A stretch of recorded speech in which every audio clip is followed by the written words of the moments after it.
למען אחי ורעי, Adabarna, Shalom Bach, Shavua Tov, bonne semaine à tout le monde, bienvenue, bonne semaine à la famille Sidrei Chaim, bonne semaine à l'équipe Sidrei Chaim, bonne semaine à tous les fidèles, tous ceux qui nous suivent, à tous les élèves, de tout mon cœur, une belle semaine. Aujourd'hui on a fait la bénédiction de la lune, une belle bénédiction qui nous donne à tous de bonnes abondances. Le dernier cours, on a parlé de la lumière, on a parlé de la culture de la lumière, comment on cultive de la lumière, comment on peut donner chez chacun un petit photon de lumière, et ce petit photon représente une très grande lumière céleste qui illumine la personne qui a eu le petit photon de la lumière. Pour vous expliquer ce phénomène, on va dire un peu spirituel, aujourd'hui, comme vous savez, il y a des toutes petites puces, toutes petites puces électromagnétiques qu'on met dans les oreilles d'un chien, qu'on met dans des voitures, l'espionnage utilise beaucoup ça, et cette toute petite puce est connectée avec un satellite, un grand satellite dans le ciel qui est très grand, et le satellite est connecté avec un centre, avec une centrale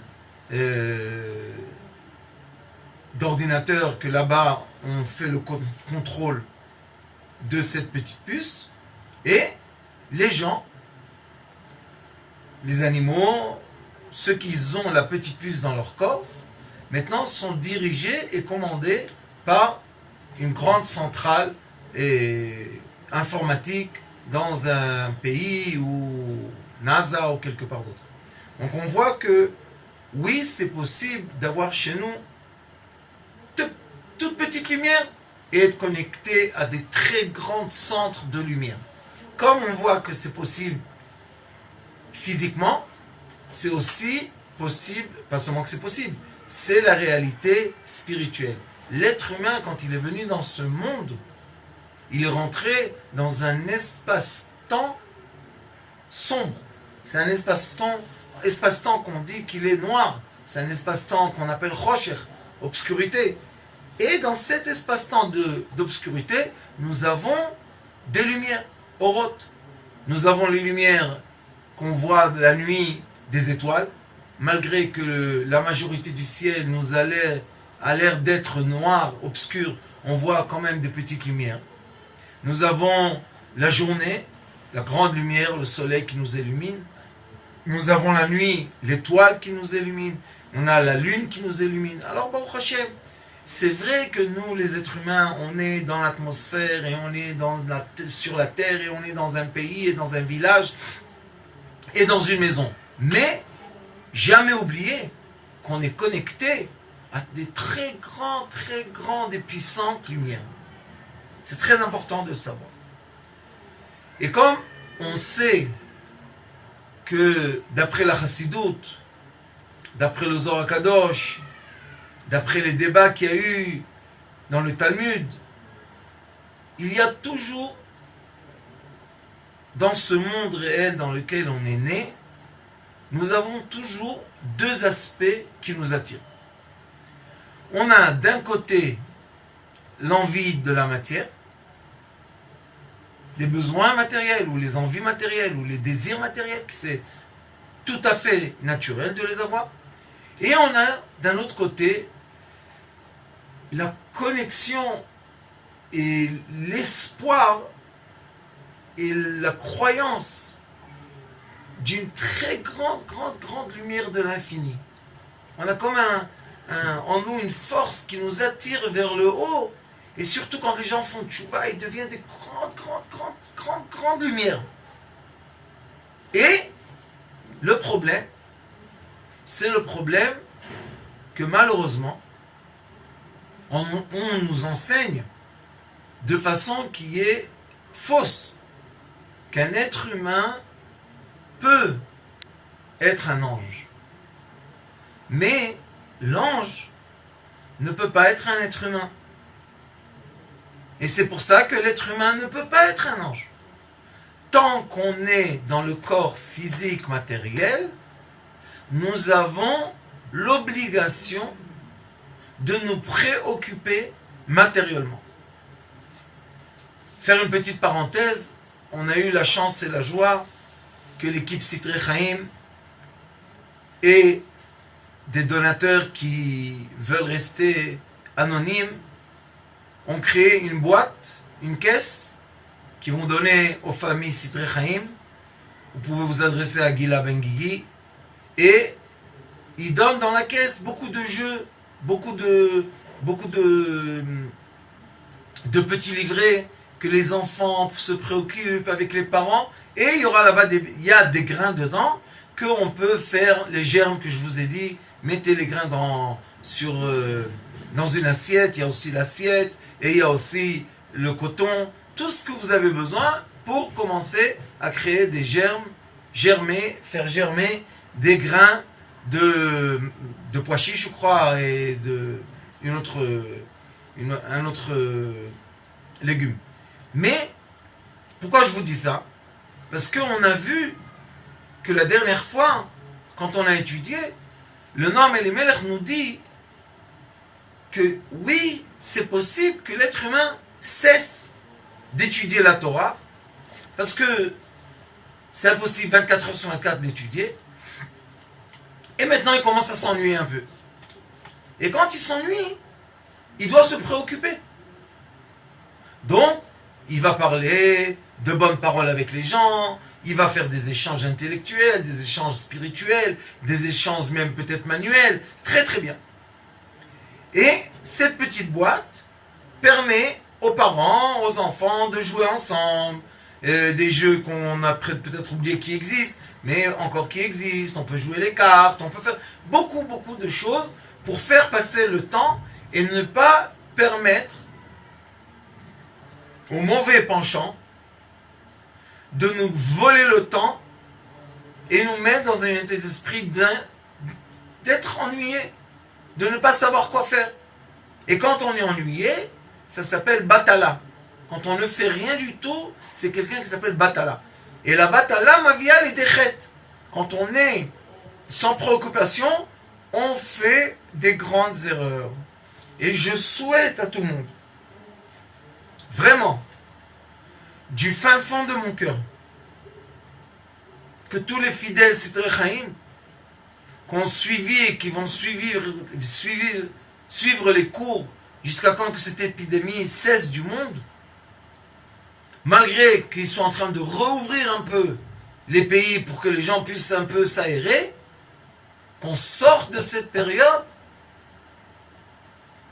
plus fort, plus sain, plus amoureux, plus illuminant. Et non pas, malheureusement, j'entends déjà un peu d'écho de personnes qui me racontent que malheureusement l'époque les a emmenés à s'ennuyer, et quand on s'ennuie, malheureusement on fait des choses dans le sein de la famille qu'après on regrette ça toute la vie. Il faut faire très attention à soi-même. Et c'est pour ça que nous avons aujourd'hui un enseignement du Noam Elimelech HaKadosh. On continue avec le Noam Elimelech HaKadosh parce que le Noam Elimelech HaKadosh, c'était un homme que Baruch Hashem, il a compris la chassidoute, il a compris la vie. Il a compris qu'on est obligé, dans ce monde physique, de vivre la joie de la matière. Dans la matière, il y a de la joie. Dans la matière même, il y a de la lumière. Quand je donne une tzedaka à un pauvre, quand je construis quelque chose, je m'enrichis moi-même. C'est un monde que l'échange essentiel entre les êtres humains doit être l'échange matériel. Oui, les gens sont très étonnés. Non, on doit avoir un échange spirituel. L'échange, quand il est seulement spirituel, il n'est pas accompagné par des conclusions dans la matière, cet échange-là devient un échange dangereux. Parce que cet échange-là, seulement spirituel, déconnecte la personne de la matière. Et seulement la matière nous donne les frontières, les gvoulotes, le gvoul, c'est la frontière pour savoir ne pas dépasser quelques mesures interdites par la loi et par les fréquences de l'être humain, par les bonnes midotes, par le comportement humain. Et malheureusement, quand on a des échanges seulement spirituels, on peut partir dans des idées et dans des conclusions soi-disant de lumière, et à la fin, malheureusement, comme on n'a jamais conclu les choses et faire la synthèse matériellement, et bien malheureusement, les gens peuvent faire du mal les uns aux autres et penser encore qu'ils sont des grandes lumières. Et malheureusement, ça fait déjà quelques dizaines d'années qu'on est en train de dévoiler. Vous savez, le monde dévoile les vrais visages de gens qui se sont dit spirituels, des grands leaders spirituels, et à la fin, malheureusement, on a vu que leur comportement dans la matière était au diable, on dit. C'était un comportement interdit. Par toutes les règles de la moralité, c'est un comportement interdit. Alors pourquoi ils sont arrivés à ça? Parce que malheureusement, les choses n'étaient pas concrètes. Et ceux qui étudient la Torah, l'enseignement kabbalistique, par le vrai cheminement qui nous a été transmis de génération en génération, on sait que les lumières célestes se dirigent toutes, les vraies lumières, se dirigent toutes vers la terre pour devenir de la matière. Ça, c'est la vérité. Ceux qui parlent de lumière, et leur lumière, malheureusement, ne se concrétise pas, ces lumières-là sont dangereuses. Ce sont des lumières qui peuvent prendre un père ou une mère, faire des choses diaboliques à leurs enfants. Diaboliques. Pourquoi? Parce qu'on ne leur a pas permis, ou on ne leur a pas enseigné qu'ils doivent être dans la matière, dans la moralité. Et quand vous regardez les tables de la loi qui sont descendues du ciel, nous avons 5 commandements qui sont célestes. Un des commandements célestes est honore ton père et ta mère. Ça commence à être dans quoi? Dans les êtres humains. Et après, on a les 5 commandements qui sont les commandements moraux, internationaux de toute l'humanité. Tu voles pas, tu mens pas, tu désires pas ce qui n'est pas à toi, etc., etc. Donc vous voyez que on est obligé de transmettre cet enseignement, d'emmener aux gens à concrétiser leur intellectuel. Et quand ils concrétisent, ça s'appelle chez nous la philosophie, et qu'ils l'emmènent dans des règles intellectuelles qui vont devenir à la fin une action dans la matière. Et si ça se passe comme ça, on fait le cheminement des lumières célestes vers nous de façon droite, et c'est pour ça qu'on peut aussi, de façon droite, renvoyer les lumières qu'on a captées. C'est magnifique. C'est une qualité de vie qui n'a pas de prix. Et on est capable, avec cette qualité de vie, de passer toutes les épreuves qui nous attendent dans le chemin de la vie. Alors il dit le Noam Elimelech comme ça. Il dit qu'il y a une mitzvah quand on a la vigne. Qu'est-ce qu'on doit faire avec la vigne? Avec les raisins, avant qu'il soit du vin, malgré qu'on sait que dès qu'on voit un raisin, on peut comprendre que dans le raisin déjà existe le vin futur qui va sortir de lui. Et il dit comme ça. Apasuk mocheach la'adam. Vomerlo. Le verset Lo terolel et kikerem merumaz de dvekut. Lo terolel ta kerem, c'est une des actions qu'on fait sur la vigne.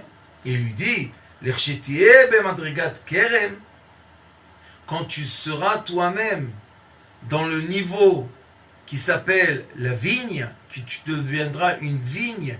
Et pourquoi tu ressembles à une vigne? Parce qu'il est écrit Ve'eshtecha kegefen poria berkete veisecha. Ça veut dire que ta femme est comme une vigne qui donne des fruits. Et qu'est-ce que c'est quoi yerkete betecha? C'est les limites. Elle te limite ton foyer. C'est la femme qui donne la limite au foyer, comme il est écrit dans la Mishnah, Ishto ze beito. Sa femme, c'est sa maison. Et c'est quoi une maison? Une maison, c'est un espace. Et qu'est-ce que tu es toi dans l'espace? Toi, tu donnes le tempo dans l'espace. Tu donnes le rythme dans l'espace. Mais on est obligé pour vivre dans ce monde matériel, on est obligé d'avoir un espace et un rythme dans l'espace. Comme tous les instruments de musique que vous connaissez, nous avons une caisse de résonance et nous avons des éléments qui donnent des vibrations, qui vibrent dans la caisse de résonance et ensemble, ça nous donne un son. Une caisse de résonance sans aucune vibration donne aucun son. Une corde qui n'a pas de caisse de résonance pour vibrer, on n'entend rien du tout. Donc on a besoin des deux. Alors il dit que la vigne ressemble et nous enseigne la connexion céleste. Et on sait que la femme était la dernière création dans les 6 jours de la création. La femme était la dernière. C'est pour ça qu'on dit Acharon, Acharon, Chaviv. Le dernier, c'est celui qu'on aime le plus. Et c'est qui le dernier de la création? C'était la femme.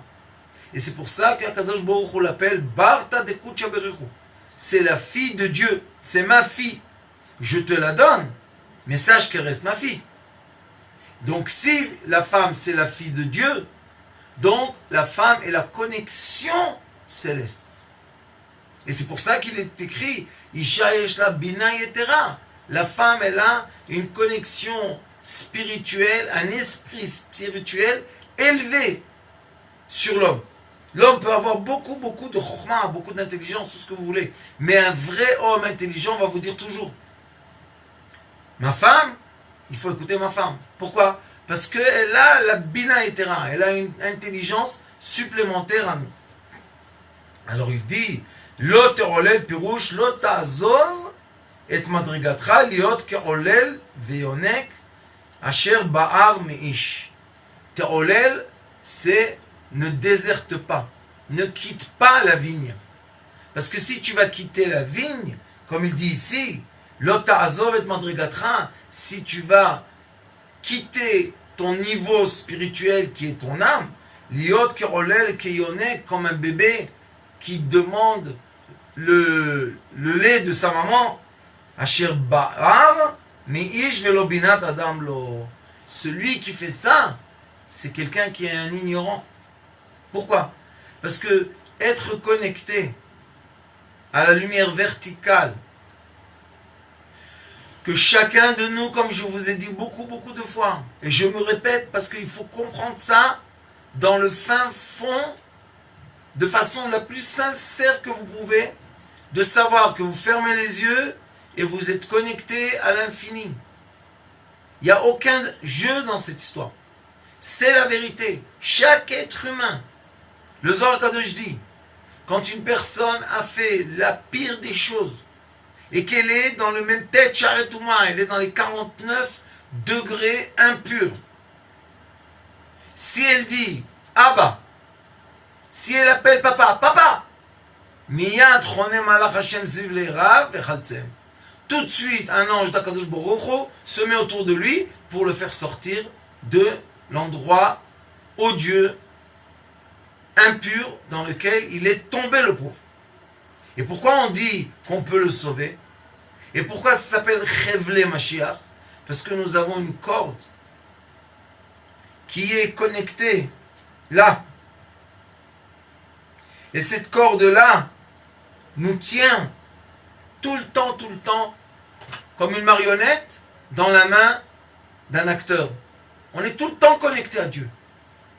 Il n'y a pas une personne sur terre qui n'est pas connectée. Sauf qu'il y a des gens qui restent des marionnettes et ils ne savent pas qui est l'acteur qui joue avec eux. Et il y a des gens, comme vous, qui s'élèvent avec les cours de façon structurée et ils arrivent à monter un degré spirituel que maintenant, c'est eux qui dirigent le corps et ce n'est pas le corps qui les dirige à eux. Ça, c'est tout le changement est. Qui est le maître? Est-ce que mon corps physique bestial est le maître, malheureusement, de ma vitalité du nefesh? Ou le roi, l'esprit de l'être humain, est le maître du corps bestial? C'est tout. Les qualités de vie, on ne peut même pas comparer. On ne pourra jamais comparer une personne qui est addicte à quelque chose et qui devient, malgré que cette chose-là peut être une chose agréable au début, mais quand on devient addict et dépendant, ça devient très désagréable, ça devient très dangereux, ça devient odieux des fois. Et une personne qui est connectée au oneg, plaisir. Quand une personne est connectée au plaisir, un vrai oneg, comme Shabbat Kodesh, comme les jours de fête, cette personne-là, elle a une autre qualité de vie. Parce que pour se connecter au plaisir, c'est très très simple physiquement. Mais on est obligé de respecter physiquement le Shabbat pour se connecter au spirituel du Shabbat. On ne peut pas dire Menucha ve'oneg, on ne peut pas parler de Menucha, c'est un repos, et le oneg et le plaisir, sans parler de la matière. C'est impossible. C'est où est le repos?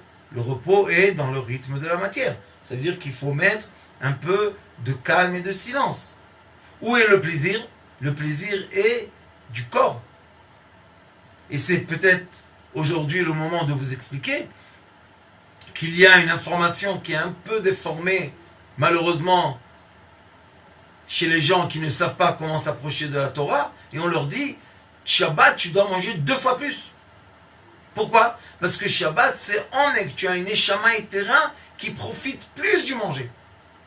Et malheureusement, beaucoup de gens suivent cet enseignement qui est contradictoire complètement à la sainteté du corps, et deviennent obèses et malades de toutes les maladies, et on leur a dit ça au nom de la Torah, malgré que le Maïmoni et d'autres poskim, d'autres décisionnaires disent Shabbat, tu dois profiter, comme faisaient nos grands-parents, ils prenaient l'apéritif, ils savaient comment profiter, et l'apéritif, on ne mange pas 1 kilo de cacahuètes. On mange quelques cacahuètes. Cachio, on mange un peu. On ne boit pas une bouteille de boucha, on boit un peu de boucha. Pourquoi? Pour avoir un petit plaisir. J'ai un élève qui est avec nous, ça fait déjà quelques semaines, un élève de la forêt. Bah, au Rachel. Que Dieu guérisse et donne la paix à son âme, un tzaddik, un vrai tzaddik. Et ce Shabbat, il voulait boire du ouzo. Ouzo, c'est de arak chez les Grecs. Je lui ai dit, on va t'acheter ouzo. On a emmené le ouzo, tout va bien. Le pauvre, dans la forêt, qu'est-ce qu'ils ont l'habitude? Ils boivent 2 bouteilles. J'ai dit, tu vas boire de la main du Rav. C'est le Rav qui va te verser. Je lui ai donné, je crois hier soir, 2 petits verres. Il était content. Il a bien dormi. Il s'est levé le matin, on a fait à 1h le repas. Je lui ai donné encore un verre. Et ce soir, la Souda Shlichit, il m'a demandé, je veux encore. J'ai dit, pas de problème, tu bois un petit, des petits verres. Hein. C'est la première fois de sa vie, il m'a dit, qu'il a bu de l'alcool, il a profité de l'alcool. Et pas que la bouteille de l'alcool a profité de lui. Vous comprenez ça? C'est la vie équilibrée entre les besoins de mon corps et les besoins de mon âme. Et il faut savoir que quand l'âme a accepté de venir dans ce monde, s'envelopper de ce corps, elle a eu l'enseignement quels sont les besoins du corps. Et si l'âme ne voulait pas venir, comme il est écrit dans Sabbat de Mishpatim dans le Zohar HaKadosh, elle ne serait pas venue. Parce qu'Akadosh Baruch Hu, c'est la pitié des pitiés. Il lui dit, ma fille, comme ça il est écrit dans le Zohar, est-ce que tu veux descendre dans ce monde? Et l'âme elle dit, oui, je veux descendre dans ce monde. Seulement après qu'elle a vu tout ce qui va se passer dans sa vie, et elle a accepté. Pourquoi? Parce qu'elle a vu que Dieu lui a donné aussi les outils de passer toutes les épreuves, qui est son corps physique. Alors, il faut respecter les besoins physiques comme les besoins spirituels. Et la chose la plus belle de la vie, c'est de vivre une vie équilibrée entre le spirituel et le physique. Et il faut savoir que toutes les règles de la Torah sont toutes en accord avec le physique. Et pourquoi? Parce que, comme je vous ai raconté beaucoup de fois, l'histoire du monde, la raison pour laquelle le monde existe, l'univers existe, tout existe, toutes les forces existent, c'est juste pour une chose. Que Akadosh Baruch Hu a eu un monde avant notre monde qui s'appelait Olam HaCharuvim, qui a eu une destruction des lumières malheureusement. Et ces lumières-là ont été attrapées comme des otages dans la matière.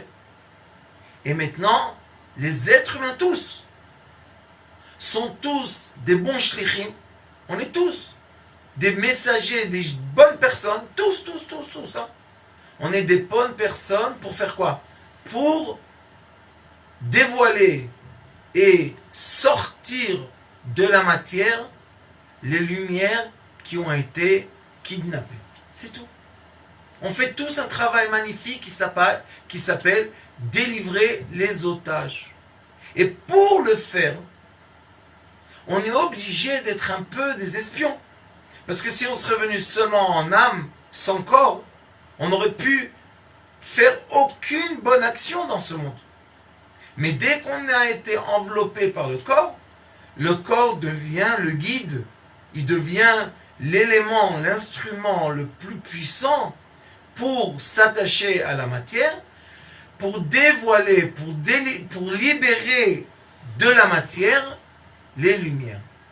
Alors dit le Noam Elimelech HaKadosh, Ukshetieh, Ki Adam, il dit comme ça, Ki Adam, Tzarich lekadesh evarav vegidav. Un homme doit purifier, sanctifier son corps, et les kadesh evarav vegidav. On doit sanctifier du mot saint tous les membres et tous les tuyaux dans notre corps. Be'ovdin tavin, de bonnes actions. Ça veut dire qu'on doit utiliser tous les tuyaux, tout le système sanguin des veines, tout le système sanguin des artères, tout le système du système nerveux, qui, eux tous, donnent la vie à tous les organes qu'on a dans notre corps, à tous les membres qu'on a dans notre corps. Et eux, pourquoi? Qui vont faire de bonnes actions. Be'ovdin tavin. De faire de bonnes actions. Et croyez-moi, que même pendant l'épidémie dans laquelle on vit, il y a beaucoup de gens qui font beaucoup de chesed. Comment ils font le chesed? Impossible. Des virements, ils envoient de l'argent, les gens reçoivent des colis à la maison, du manger, des choses incroyables ce qui se passe dans le monde. Pourquoi? Parce que je vous dis toujours, ça fait des années, l'être humain est bon. Mon maître Morichaim toujours disait, Yosef, regarde leur âme. Regarde pas leur corps, regarde leur âme. Ce sont tous des descendants de l'infini. Donc tous les gens sont bons. On doit juste les mettre dans des espaces-temps équilibrés de matière et de lumière pour qu'ils puissent sortir de leur bonté. Et dès qu'ils sortent de leur bonté, ils sont en train de faire quoi? De libérer de la matière énormément de lumière céleste. C'est magnifique, c'est gentil, c'est bon comme tout. Et ça nous donne aussi l'envie de vivre, l'envie d'être là, l'envie d'aimer les gens. Et je vous ai dit beaucoup de fois, le malheur, le pire des gens sages qui rentrent dans la sagesse profondément et qui ne connectent pas la sagesse à l'action physique, c'est qu'ils commencent à détester l'être humain. Et on en a souffert. La Deuxième Guerre mondiale était un moment que l'humanité a fait un changement radical dans son comportement vis-à-vis de l'être humain. L'être humain n'est plus, malheureusement, dans beaucoup de disciplines, la vie de l'être humain, de son prochain, n'est plus ce qui est la moralité supérieure. Beaucoup de gens, malheureusement, sont rentrés dans le rythme que l'être humain est un objet qu'on peut manipuler, utiliser pour notre bien. Et malgré qu'on peut être, ras v'shalom, que Dieu nous en préserve, dans un système qui est tel, malgré ça, on peut dans tous les systèmes de monde qui existent trouver le bien. Et notre rôle sur Terre, c'est être un détecteur de bien. Trouver dans la matière le bien, trouver dans le spirituel le côté bien du spirituel. Parce que malheureusement, aussi dans les aspects spirituels, dans certains degrés, il y a le bien et le mal mélangés. Et des fois, on ne trouve pas l'issue. Comment se fuir de, malheureusement, d'un spirituel méchant, mauvais, qui nous emmène seulement à profiter de nous. Alors il dit, Ubemaasim tovim, shiwa ivarim ekudashim. Il dit comment on peut connecter et créer la sainteté de nos membres. Écoutez bien les paroles. Bedvekut aboré. On veut, oui, nous tous, c'est la volonté de tous les êtres sur terre, de se connecter à quoi? À la volonté divine de l'infini. On veut tous être des serviteurs de cette royauté de l'infini, ce qu'on appelle la couronne. C'est Keter. Et c'est pas pour rien que maintenant on appelle cette épidémie la couronne, la Keter. C'est la couronne céleste. Et où se dévoile la couronne céleste? Dans la royauté. Qui est la royauté? Comme je vous ai dit tout à l'heure, c'est l'espace. La femme qu'on a la chance d'avoir à nos côtés est la royauté. Donc il dit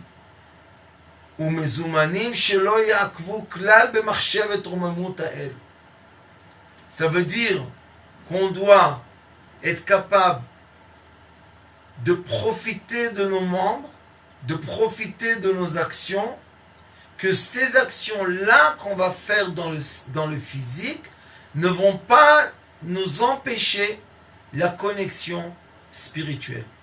Parce que il y a des fois des actions qu'on va faire dans le physique, qu'on va penser qu'on est en train de profiter beaucoup, mais réellement, dans la vie, ça nous sépare du céleste. Exemple, quand des amis sont assis ensemble, et ils commencent à fumer des bêtises et boire de l'alcool, et ils commencent à parler des paroles, waouh! Tu les entends, tu te dis, voilà, les prophètes de la génération ont ouvert leur bouche. Très bien. Des paroles et des mots et de la philosophie et tout ce que vous voulez, ils ont réglé tous les problèmes du monde. Sauf que dès que la drogue ou l'alcool arrêtent leur effet sur le cerveau, ils deviennent des gens très désagréables. Très, très, très désagréables. Nerveux. Ils disent des mauvaises paroles. Ils peuvent frapper. Ils peuvent se comporter de façon vraiment tatrama, on appelle chez nous. On dit moins que moins. Et on les regarde et on leur dit, dis-moi, il y a 1 heure, regarde la vidéo, tu parlais de aimer son prochain, et on est obligé de faire du bien à l'autre, on est obligé d'avoir de la patience vers l'autre, et l'aimer sans aucune limite. Et regarde, 1 heure après, tu t'énerves sur un oui et sur un non, tu cries, tu casses la porte, qu'est-ce que c'est ça? Et c'est pour ça que les gens disent, eux, c'est pas des gentils. Pourquoi c'est pas des gentils? Quand ils avaient des drogues et de l'alcool, le côté gentil est sorti d'eux. La preuve qu'ils ont parlé des paroles. Mais dès que la drogue ou l'alcool est arrêté, l'effet est arrêté, tout de suite ils se comportent de façon vraiment méchante. Et qu'est-ce qui s'est passé en effet? La réponse est que oui, on a dévoilé chez eux un côté très très gentil, mais ce côté gentil est manipulé. Il est saisi. C'est pas un côté gentil, libre. Et comment on peut arriver à vraiment vivre notre côté gentil sans être manipulé, sans être l'esclave d'une force telle ou autre? C'est seulement quand on est équilibré dans le point zéro, et dans ce moment-là, d'équilibrer, qu'on est en équilibre entre la matière, le corps et l'esprit, ça c'est le moment de vérité de l'être humain. Quand est-ce que je peux vraiment tester une personne de façon équilibrée et stable? Quand est-ce que je peux voir qui est la personne? Seulement quand elle est stable. Pas quand je suis en train de l'influencer et de la manipuler par des idées ou des drogues. C'est la même chose.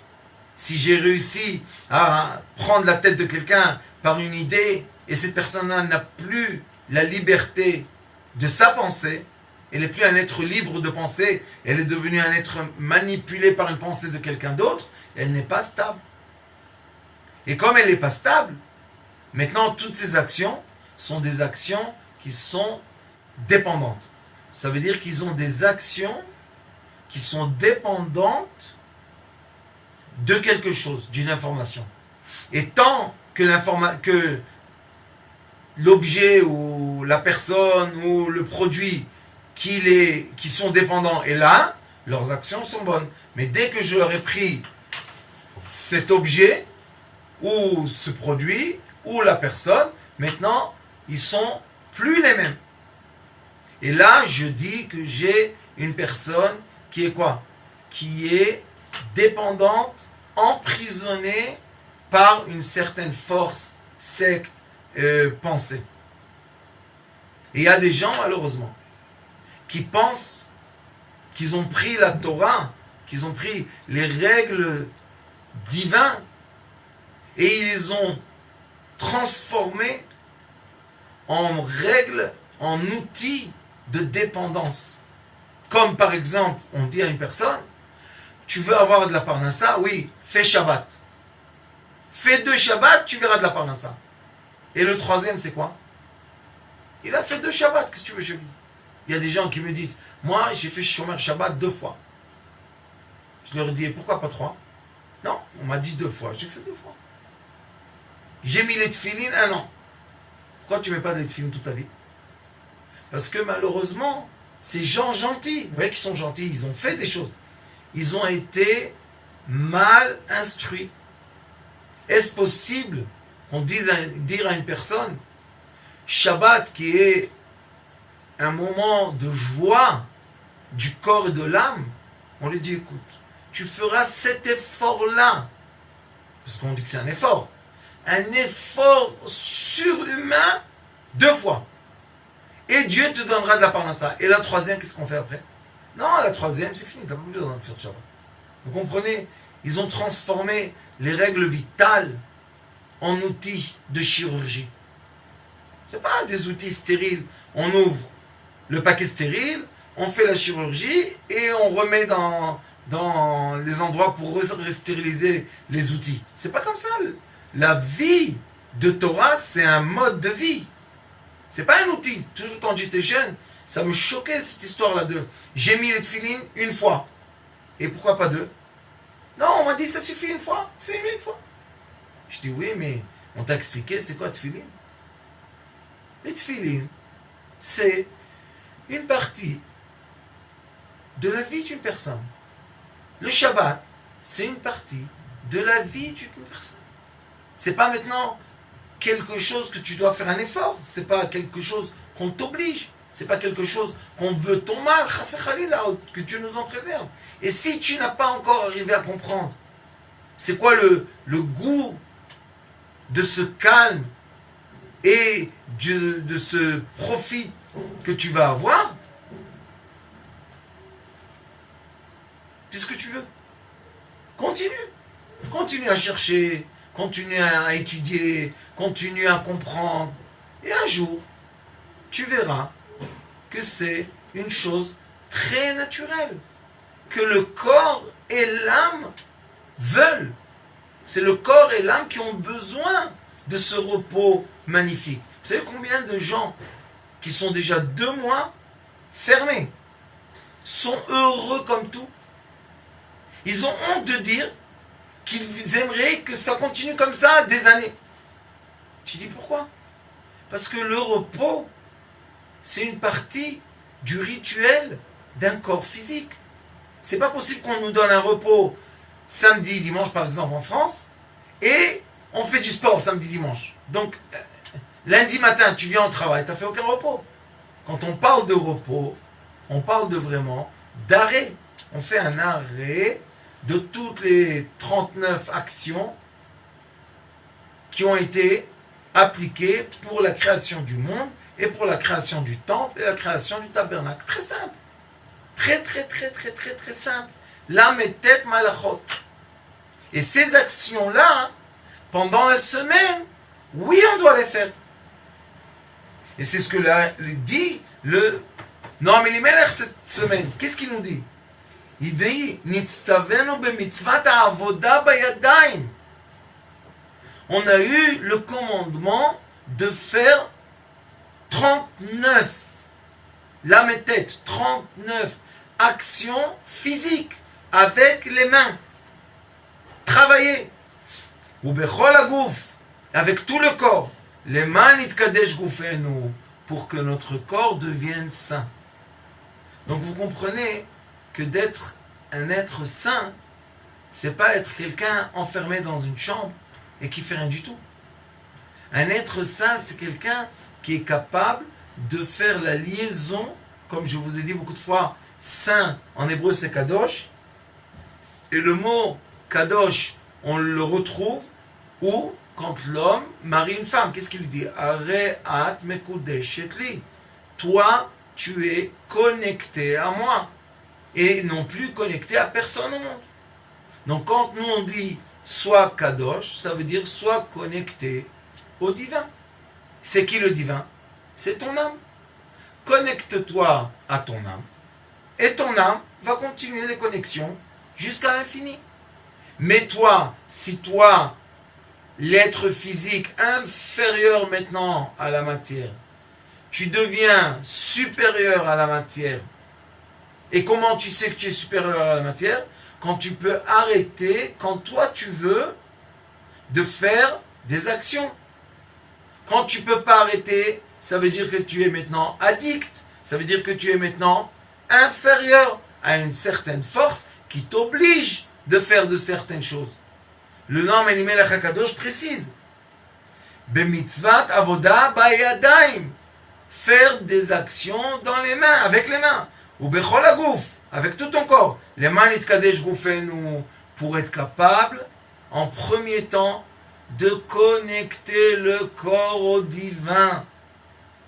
chaque élément de notre corps, chaque cellule, chaque molécule, chaque atome veut être connecté aussi, lui, à l'infini. Comment il est connecté à l'infini? Par la lumière qui est dans le corps. Que elle, comme c'est une lumière, mais une lumière mesurée au corps, elle va se connecter aux lumières plus élevées, jusqu'à l'infini. Maintenant, malheureusement, le problème qu'il y a eu et dans lequel on vit, pourquoi il y a un dérèglement de cellules maintenant? Parce que malheureusement, on sait qu'il y a des éléments électromagnétiques autour de nous qui sont devenus une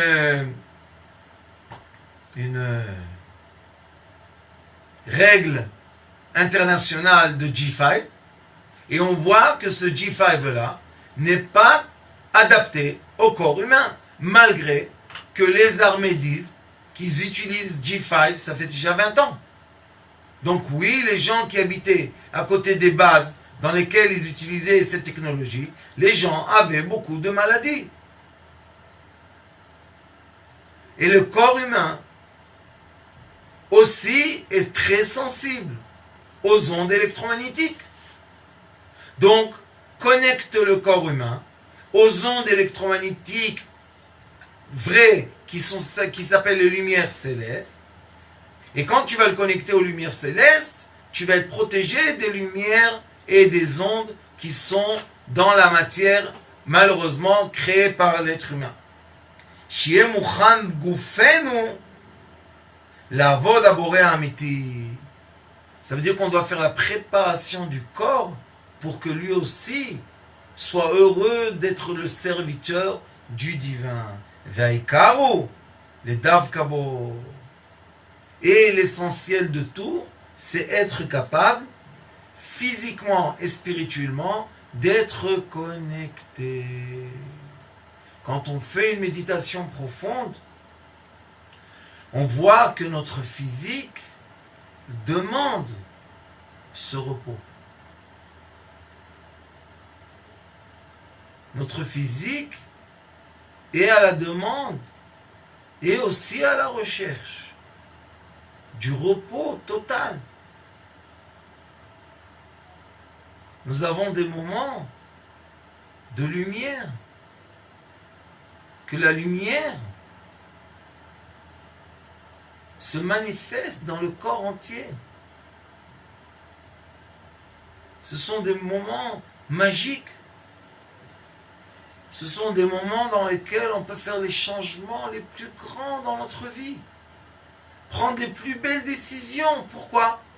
Parce qu'on est dans le repos, on est dans la réflexion, et on est capable, on est dans la capacité de le faire. Mais quand je suis en plein mouvement, en plein action, en plein vite, je ne peux pas prendre de bonnes décisions. Alors il dit, Velezen ivra olam, et c'est pour cette raison-là que le monde a été créé, les etiv labrouim, pour que les êtres humains créés par Dieu soient dans le côté de la bonté. Sa bonté infinie, céleste, a eu l'envie, on ne peut pas comprendre parce que c'est lui, mais juste pour un peu mettre les mots sur les phénomènes. Kshala birtsono, quand il a eu l'envie de quoi? De faire plaisir à qui? À des créations. Il a créé le monde. Va'atavaou le karvam ela. Et c'est quoi la bonté la plus élevée? Que l'être humain se ressente et le sentiment d'être proche à lui. Le rapprochement est le but. Mais on ne peut pas rapprocher un être humain au vrai divin, parce que là-bas aussi, il y a des miroirs inverses, beaucoup de choses. C'est pas tellement simple. Il faut avoir un bon berger qui nous emmène dans un bon chemin, comme on a eu Mordechai, pour que on ressente cette bonté corps et âme. Non seulement qu'on dise que notre âme ressente, cette bonté, mais qui est vraiment corps et âme. Le corps et l'âme doivent ressentir cette bonté. C'est le but de la création. Le but. Et beaucoup de gens sont d'accord avec ça. Et ils ne sont pas d'accord avec ce mouvement moderne de religion qui disent aux gens, vous vous déconnectez complètement de tout travail, de toute action, et vous étudiez toute la journée du matin au soir. C'est pas humain. Point à la ligne. Et ça crée des êtres humains que malheureusement se disent saints, et qu'après, quand on vérifie ce qui se cache, on reçoit des chocs. Des vrais chocs. On se dit comment c'est possible. Moi je vais vous dire comment c'est possible.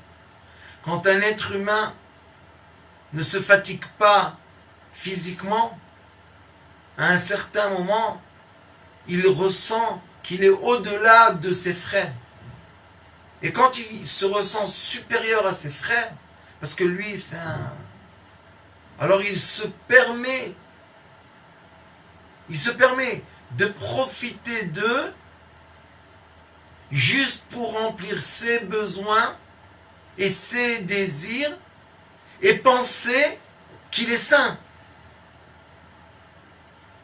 Et si vous emmenez en face de lui l'homme le plus simple sur terre et vous lui montrer ces actions-là, il va vous dire, c'est un démon. Ce sont des actions d'un démon. Et c'est pour cela que je vous ai dit, le Maïmoni, mi Moshe va Moshe, l'aucun que Moshe. Le Maïmoni était un sage qui a tenu toute la Torah. Et lui, il nous a donné les bonnes règles. C'est pour ça que les Yéménites, quand ils ont eu le Messie menteur, qui a malheureusement pris la majorité du peuple juif du Yémen il y a 900 ans, et ils sont tous devenus musulmans, c'était le Maïmonide qui les a sauvés. Un petit groupe, Morichaim m'a dit qu'il y avait 15 personnes, 15 familles qui se sont sauvées de toute la grande population de juifs qu'il y avait au Yémen, qui sont tous devenus musulmans. C'est pas que je suis contre musulmans, mais juste, tu es né juif, reste juif, tu es né musulman, reste musulman. Tout va bien. Mais pourquoi ils ont quitté leur judaïsme? Parce qu'ils sont devenus dépendants des miracles faux de ce monsieur. Que si c'était un messie, comment on peut menacer un messie de le tuer? C'est un messie, comment tu vas tuer un messie? Donc on voit que ce que veut le divin, à Atava ou les Karva Melav, la bonté la plus forte que vous pouvez donner à une personne, c'est lui donner les outils de se rapprocher de Dieu. Et l'outil, un des outils les plus importants, c'est être capable d'épuiser son corps. Le corps, quand il est épuisé par des actions qu'il a fait, il est content. Nous avons des hormones qui se découlent dans notre corps pendant ces moments-là d'épuisement qui nous emmènent une certaine joie. On a une joie interne très très forte. Et cette joie-là, c'est le but de la vie. Vaïta ach samer. Quand est-ce que tu es très heureux? C'est quand tu chantes et tu danses et tu fais de bonnes actions. Là, tu es heureux. Pourquoi? Parce que les hormones, qui est une des sagesses, à mon avis, les plus secrètes aujourd'hui sur Terre, et les plus intelligentes qu'il y a dans le corps humain. Pourquoi? Parce que nous avons du liquide qui sort de certaines glandes endocrinales dans notre corps, et ce liquide-là nous donne la sensation spirituelle. C'est une formule. Qu'est-ce que je vais vous dire? J'ai pas les mots de m'exprimer. C'est une formule divine, incroyable. Et chacun de nous, on a ces hormones-là qui se déclenchent avec des mots, avec des actions, ça se déclenche. Et tout ce qu'on doit chercher dans la vie, c'est de trouver l'équilibre hormonal. Et les femmes qui m'entendent savent très très bien que quand ils ont des périodes que leurs hormones ne sont pas équilibrées, ils ont des sensations physiques et spirituelles qui sont très désagréables. Mais vraiment très désagréables. Donc on ne peut pas les juger d'aucune façon, parce que maintenant, il y a des hormones qui ne sont pas équilibrées. Et ceux qui arrivent, et Baruch Hashem, la thérapie lumière, a l'épreuve qu'on est capable de mettre en équilibre hormonal les hormones d'une personne, juste en déclenchant, de faire un déclenchement de quoi? De bonnes pensées chez cette personne, de souvenirs de bons sentiments. Et dès qu'on travaille le bien de la personne, avec l'aide de Dieu, cette personne-là est sainte et sauf. Et on peut passer toutes les périodes de la vie, tous les problèmes de la vie, on peut les passer. Surtout pas se déséquilibrer de façon hormonale. Et un des éléments les plus difficiles qui se passe aujourd'hui dans les maisons fermées, c'est la colère. Une personne ne peut pas comprendre. La colère dans la Torah, elle est ressemblante à quoi? À l'idolâtrie. La colère, c'est un moment qu'on est possédé par une force qui peut détruire notre vie.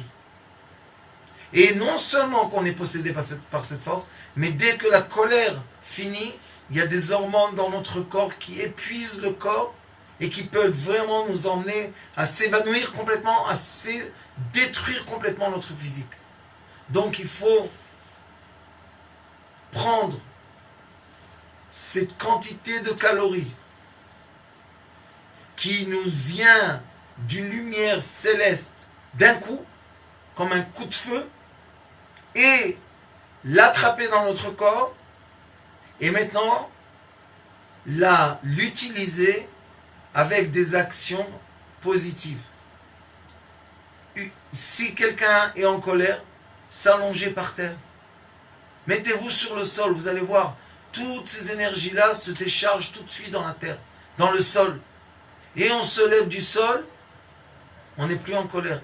Moi je disais à mes enfants quand ils étaient petits, je disais, vous voulez vous disputer? Mettez-vous par terre, allongez-vous, disputez-vous par terre. Personne ne se dispute par terre. Parce que la personne, quand elle est allongée par terre, j'ai fait une action physique qui m'emmène à être humble. Vous voyez l'action physique? Et pourquoi quand je suis assis debout, quand je suis debout, je suis assis, je peux être orgueilleux. Mais quand je suis allongé par terre, je ne peux pas être orgueilleux. Parce que vous voyez que l'action agit sur l'esprit. Et dit le nom Elimelech HaKadosh, on est dans le monde de l'action. Donc oui, on doit s'épuiser physiquement. Et quand on s'épuise physiquement, on a le mérite et matériel et spirituel de notre vie. Je vous souhaite à tous et à toutes une très agréable semaine. J'espère qu'on va se rencontrer encore quelques fois, continuer cet enseignement de lumière et de vie de lumière, des lumières qui sont les lumières de la matière et non pas des lumières qui nous emmènent dans des réseaux seulement philosophes et non pas dans des actions concrètes. Et j'espère qu'on sera tous sortis de cette période sains et saufs, sains de corps et saufs de corps et d'âme et d'esprit. Toda Rabba, Shavua Tov, Laila Tov. Notre rôle maintenant, c'est détecter notre lumière et en profiter au maximum. Et quand on a un plaisir ou un désir, la porte s'ouvre encore plus grande. Vous comprenez c'est quoi la lumière? Lumière, amour. C'est pas important qui tu es, où tu es, comment tu es. Dieu t'aime.